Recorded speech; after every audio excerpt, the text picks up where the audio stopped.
Kun kecha Farg'ona viloyati Qo'qon shahrida hodisa sodir bo'ldi. Aytishlaricha, Farg'ona shaharlik universal ustakalarimiz universal devorlarga har xil variantlarni tayyorlab qo'yishibdi. Bu ko'rib turgan obyektingizni, ya'ni qumshoq holatdagi devorga gipki klinker mahsulotidan ajoyib remontni qilib berishibdi.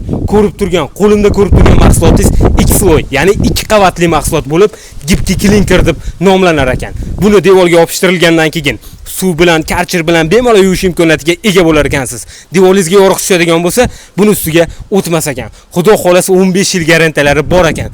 Narxlarga keladigan bo'lsak, o'zini narxi 80 ming so'm O'zbekiston bo'ylab narxlar o'zgarmaydi. Usta haqqi bilan hamma xizmat ichida sizni qiladigan rasxodingiz ustalarning oyog'ini tagiga faqatgina lesasini olib berasiz, qorin to'qlaysiz. Qolgan hamma narsasi ashqal dashqal skochigacha o'zi bilan 120 ming so'mga O'zbekiston bo'ylab xizmat ko'rsatishyapti ekan.